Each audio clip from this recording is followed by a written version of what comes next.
अजीज की दौड़ में शिरकत नहीं करने देते और कुछ मसाइल मुझे हिजरत नहीं करने देते।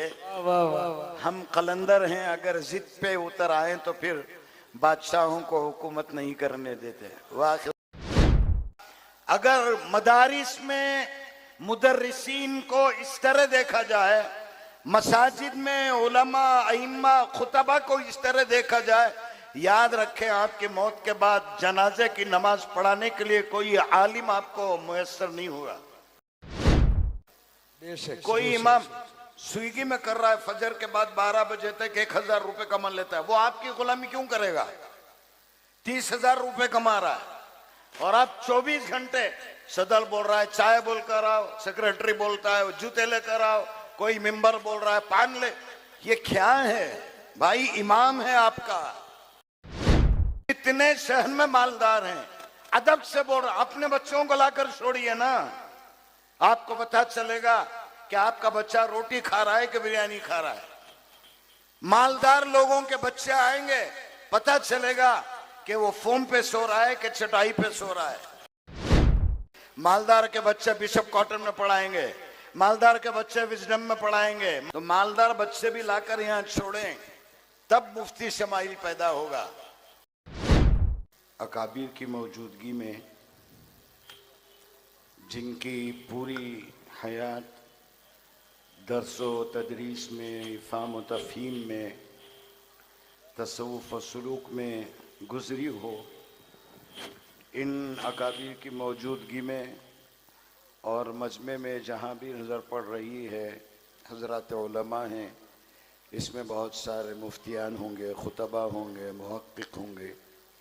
उनकी मौजूदगी में जुर्रत लफ़्ज़कुशाई नहीं होनी चाहिए थी, लेकिन अज़ीज़ मोहतरम मौलाना शमीम सालिक साहब से मैंने गुजारिश भी की थी कि मुझे माफ़ रखा जाए। बहरहाल उनका हुक्म है। 2-4 जुमले इस मौके पर जिससे मैं ज़रूरी समझता हूँ वो आपकी खिदमत में रखूँगा। सबसे पहले इन तलबा को मुबारकबाद कि अल्लाह ताला ने आप सबके सीनों को कबूल किया अपने कलाम की हिफाजत के लिए। ये आप महसूस करें कि आप किसी से कम नहीं हैं। हमेशा आपके जहन में रखें कि आप कौन हैं। आप कौन हैं? खानदान के 10-10 शरीफ लोग, शरीफ लोग समझते हैं ना आप? खानदान के 10-10 शरीफ लोग, उनको आप लेकर जाएंगे कहाँ?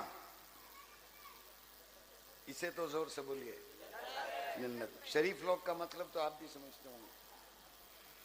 ये जो एजाज है ये कहीं और नहीं मिलता। ये एजाज, इसका मतलब ना कॉलेज की मुखालफत, ना स्कूल की मुखालफत, ना यूनिवर्सिटी की मुखालफत, लेकिन यूं कत्ल से फिरौन के बदनाम, यूं कत्ल से फिरौन बदनाम न होता, अफसोस के फिरौन को कॉलेज की न सूझी। किसी जमाने में अल्लामा ने कहा था ये यूं कत्ल से बच्चों के वो बदनाम न होता। कॉलेज में, यूनिवर्सिटीज में, स्कूल्स में पढ़ाते हैं। हमारे एक दोस्त हैं सरदार आग, उनका शेर की याद आ रहा है मुझे। अहले इल्म दोनों हैं, फर्क बस इतना है। अहले इल्म दोनों हैं, फर्क सिर्फ इतना है, तुम जिए किताबों से, हम मीठे किताबों पर। सुभान अल्लाह, बहुत खूब, अल्हम्दुलिल्लाह। जितनी दुनियावी तालीम है, इनकार नहीं है, वो सिर्फ रोजी का जरिया है। और ये जो तालीम है, इससे रोजी मिलती थोड़ी है, बरकतें अल्लाह बहुत देते होंगे, लेकिन हमारे मदरसे के इजलास का जिक्र किया, मैंने कहा अइम्मा 10,000 12,000 खलास खल्ली वल्ली बस खत्म हो गया। किसी मदरसे में मुदर्रिस है, हाफिज है, 24 घंटे मदरसे में रहना, आलिम है, 7 घंटियां पढ़ाना, हल्के की निगरानी करना, फज्र में निगरानी करना, उनकी तालीम, उनकी तरबियत। क्या पढ़े हुए हैं? मुफ्ती हैं, और आपकी तनख्वाह क्या है? 10,000 12,000। सदर साहब, सेक्रेटरी साहब, फुलान साहब, फुलान साहब। कुछ तो सोचें, घर का किराया पूरा नहीं होता है, जरूरतें कहां पूरी होंगी? और जब तक हम लोग, जिन जिन मदारिस के जिम्मेदार उलमा हैं, हम अपनों की अगर कद्र नहीं करेंगे, उनके अजमत नहीं करेंगे, उनकी जरूरियात का ख्याल नहीं रखेंगे, आवाम रखेगी, ये सोचना बेवकूफी है। तो इस मौके पर मैं इन बच्चों को जो मुबारकबाद दिया था, उसकी एक वजह बोल के मैं अपनी बात खत्म करता हूं। स्कूल्स में देखिए आप, 26 जनवरी, 15 अगस्त, चिल्ड्रंस डे, मदर्स डे, फुलान डे, उनको भी तैयार किया जाता है, प्रिपेयर होते हैं, प्रैक्टिस की जाती है। बनते क्या हैं? कोई लक्ष्मीबाई बन रही है, कोई कुछ बन रहा है, कोई कुछ बन रहा है। पूरी फैमिली, नाना नानी, फूफी, दादा, फुप्पा सब रहते हैं। और मदारिस के जब जलसे होते हैं, बच्चे हिफ्ज करते हैं। मैं शमीम सालिक साहब के मदरसे में पूछने की हिम्मत नहीं करूंगा, नया सब की इदारत में चल रहा है, यहां हिम्मत नहीं कर पाऊंगा, या आप इजाजत दिए तो पूछ भी लेता हूं मैं। ये जो बच्चे हैं, इनके कौन कौन मामू यहां हैं, किस किस के बाप यहां हैं?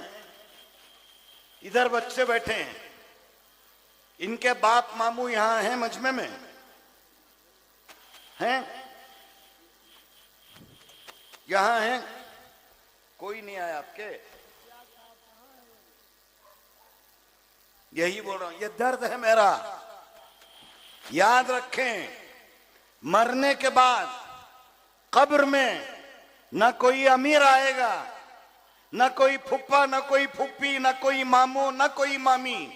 और अगर कब्रिस्तान आएगा, ये बच्चा आएगा, पढ़ते हुए आएगा, दुनिया का सबसे बड़ा बादशाह ये बच्चा है, जो अपने बाप के जूते उठाकर सीधा रखकर समझता है कि मेरी खुशकिस्मती है। और जो पढ़े लिखे लोग, नोट कीजिए आप, टांग पे टांग डाल के बाप के सामने बैठेंगे और नहीं समझेंगे कि ये बेअदबी है। ये हमारा ज़र्फ है कि हम इनको पढ़ाते हैं, हम इनको सिखाते हैं, तालीम और तरबियत देते हैं। और अफसोस ये है, सबसे ज्यादा नाकदरी हमारी होती है। कौम को इसका जवाब देना पड़ेगा। मसाजिद के सुदूर, मदारिस के जिम्मेदार पहचाने। हमारे मदरसे का जलसा इतवार में हजरत शमीम सालिक साहब तशरीफ फरमा थे, और रियासत की मशहूर शख्सियत हजरत मौलाना मुफ्ती इफ्तिखार साहब दाखिल हुआ, तो मैं देखा कि मौलाना महमूद मदनी साहब तशरीफ फरमाए। ऐसा शुबा हो गया मुझे। हजरत भी थे। एक जुमला कहा मैं वहां, ये मौका नहीं है शायद। इन दिनों मजमे में जितने लोग बैठे हैं, सुने आप, इन दिनों स्विगी, ये जो सर्विस है, उसमें देखें आप 40% आपको हाफिज कुरान मिलेंगे। शर्म आ रही है कुछ? हलाल रोजी कमाना जुर्म, कोई खता नहीं है। लेकिन जिन बच्चों ने 3 साल चटाइयों पर बैठकर असातिज़ा की जूतियां सीधी करके ये मिल्लत, ये उम्मत, आप जो देते हैं 5 रुपए, अभी देखा मैं, बच्चा तहकीक किया, खैर जाने दीजिए, नहीं मुनासिब नहीं दिख रहा, शायद मेरी जगह होती तो मैं बोल भी देता। वहां व्यापारियान में मैंने कहा, अगर मदारिस में मुदर्रिसीन को इस तरह देखा जाए, मसाजिद में उलमा, अइम्मा, खुतबा को इस तरह देखा जाए, याद रखें, आपकी मौत के बाद जनाजे की नमाज पढ़ाने के लिए कोई आलिम आपको मुयस्सर नहीं होगा। कोई इमाम स्विगी में कर रहा है, फजर के बाद 12 बजे तक 1000 रुपए कमा लेता है, वो आपकी गुलामी क्यों करेगा? 30,000 रुपए कमा रहा है और आप 24 घंटे सदल बोल रहा है, चाय बोल कर आओ, सेक्रेटरी बोलता है जूते लेकर आओ, कोई मेंबर बोल रहा है पान ले। ये क्या है भाई? इमाम है आपका, इमाम का मतलब समझते हैं? अगर ये नाकदरी इस उम्मत में रही, मैं नहीं समझता कि आइंदा। और एक बात अर्ज करूं मैं, जितने शहर में मालदार हैं, अदब से बोल रहा, अपने बच्चों को लाकर छोड़िए ना, आपको पता चलेगा कि आपका बच्चा रोटी खा रहा है कि बिरयानी खा रहा है। मालदार लोगों के बच्चे आएंगे, पता चलेगा कि वो फोम पे सो रहा है कि चटाई पे सो रहा है, पता चलेगा कि वो कपड़े खुद धो रहा है या फिर वॉशिंग मशीन में धो रहा है, ये सब पता चलेगा नहीं। मालदार के बच्चे बिशप कॉटन में पढ़ाएंगे, मालदार के बच्चे विजडम में पढ़ाएंगे, मालदार के बच्चे फला। और सबसे ज्यादा जो शरीर है, ये तासुर था, अल्हम्दुलिल्लाह अब नहीं है। जो शरीर थे बच्चे, माँ बाप जिनको बर्दाश्त नहीं कर सकते, लाकर हजरत के पास छोड़ दे के हजरत अब ये जनाजा आप ही उठाएं।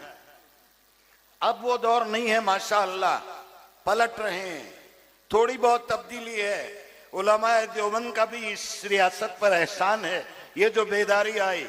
लेकिन इसके बावजूद कितने मालदार हैं शहर में जिनके बच्चे पढ़ते हैं। मैं फख्र से कहूंगा, मेरी तश्कील पर मौलाना हाफिज अब्दुल्ला सेठ के बेटे, उनके भाई अब्दुल रहमान, उनके बेटे हाफिज हुए सेठ में। अब जो लॉकडाउन गुजरा, हाफिज अहसन ने अपने दोनों बच्चों को लॉकडाउन में हाफिज बना दिए, माँ बाप दोनों मिलके। मालदार हैं, कमर्शियल स्ट्रीट के टॉप क्लास के मालदार हैं, वो उन बच्चों ने हिफ्ज किया। तो मालदार बच्चे भी लाकर यहाँ छोड़ें, तब मुफ्ती शमाइल पैदा होगा। समझ रहे हैं आप? ऐसा नहीं होता। तो ये जो मदारिस में इजलास होते हैं, ये मदारिस वालों की मजबूरी होती है कि आपको बताया जाए कि आपका पैसा सही लग रहा है और हमारी मेहनत देखो। तो मैं अर्ज कर रहा था, ये जो स्कूलों में फंक्शंस होते हैं, प्रैक्टिस के बाद पूरा खानदान, नाना नानी, फुप्पी, अड़ोस पड़ोस सब जमा रहते हैं। पूछे क्या हो रहा है? यूं मेरी बेटी वहां झांसी की रानी बन रही है। जूतियां पड़ेंगी ना तब समझ में आएगा। झांसी की रानी बन रही है, पूरा खानदान है, और 10-10 को ले जाने वाला है। वालिदैन नहीं है, बाप नहीं है, चचा नहीं है। पहले तो भी मैं बोल देता था कि माजरत चाहते हुए, यहां इस वक्त माजरत हुआ, तुम्हारी जिम्मेदारी थी। ये तुम्हारे वो बच्चे हैं जिनके सीनों में कुरान, ये बच्चे को आप प्यार नहीं करेंगे, आप अजमत नहीं करेंगे, आप इज्जत नहीं देंगे, तो दूसरा कौन इज्जत देगा? तो आपको बोल रहा हूं बेटे, जितने हुफाज हैं ध्यान में रखें, आप छोटे मकाम के नहीं हैं, आलिम उससे भी बड़ा मकाम है आपका। 10-10 जन्नत में जो आप ले जाएंगे, छोटी कोई मामूली बात नहीं है। हमारे टीपू साहब बैठे हैं, पूछिए चेयरमैन बनने के लिए या काउंसलर बनने के लिए कितने पापड़ बेलने पड़ते हैं, पूछिए, अच्छा तजुर्बा होगा हमारे टीपू साहब को। ये जो एजाज है, ये डायरेक्ट अल्लाह ताला की तरफ से एजाज है, हमारे आका का फरमान। और 10-10 को ले जाना कोई मामूली बात नहीं है। तो बहरहाल तमाम उलमा से अब मैं माज़रत चाहता हूं कि आपकी मौजूदगी में उलमा किराम, खुतबा, मुस्तनद, मुअक्कर और सबसे ज्यादा मौलाना शमीम सालिम साहब की मोहब्बत रही। हजरत क़िबला दामद बरकातुहुम आरिफ जमील साहब तशरीफ फरमाए। हजरत गुस्ताख समझकर माफ कर दीजिए, मैंने गुजारिश की थी शमीम सालिक साहब से कि मुझे जहमत न दें। मुफ्ती इफ्तिखार साहब स्टेज पर काफी उलमा तशरीफ फरमा है। इन मौक़ों पर, ऐसे मौक़ों पर बड़ों को ही पेश करना चाहिए था। मेरी कोई हैसियत नहीं है, बहरहाल उनकी मोहब्बत है कि मैं हाजिर हो गया। फिर एक बार, अगर मसाजिद के जिम्मेदार यहाँ हैं, आज तय करो कि हमारे इमाम, हमारे मुअज्जिन को क्या देना है। अच्छा, एक मेयार बन गया है अच्छे इमाम का मेयार, परेशान हो जाएंगे आप। क्या मेयार? 25 साल से हजरत हमारे यहाँ हैं, आज तक माशाल्लाह तनख्वाह बढ़ाओ कर को हजरत नहीं बोले। ये कोई मेयार है? ये मेयार नहीं है। उलमा की कदरदानी बहुत जरूरी है। हुफ्फाज, सबसे पहले मैं बोलूंगा आप तय करें कि आप कौन है, पहचाने अपने आप को। डॉक्टर जब मिलता है, आपका नाम शेक हैंड करते हुए बोलता है डॉक्टर XYZ। जब आप किसी से मिले तो बोलिए अल्हम्दुलिल्लाह मैं हाफिज कुरान हूँ, मिनहाजुल उलूम में मैंने हिफ्ज़ किया, ये मेरा नाम है। ये जो कॉन्फिडेंस लेवल है वो आपके अंदर आना चाहिए। आपके असातिज़ा की मेहनत है, मदरसे के जिम्मेदारों की मेहनत है। इस मौके पर मैं मौलाना शमीम सालिक साहब, मोहतरम नयाज साहब, उनके तमाम जिम्मेदारान को मुबारकबाद देते हुए मैं इस खुशफहमी के साथ रुखसत होना चाहूँगा। यहाँ के मुदर्रिसीन माशाल्लाह आपकी ज़ेर सरपरस्ती हैं, बहुत अच्छी तरह से फैज़याब होते। अगर आपकी मुखलिसाना तवज्जुहात हो, मुशफ़िक़ाना खिदमत। असल में मौलाना मसला ये है, एक सुन लीजिएगा, जीज़ की दौड़ में शिरकत नहीं करने देते और कुछ मसाइल मुझे हिजरत नहीं करने देते। हम कलंदर हैं, अगर जिद पे उतर आए तो फिर बादशाहों को हुकूमत नहीं करने देते। वाखिर दावाना माशाअल्लाह, बहुत खूब।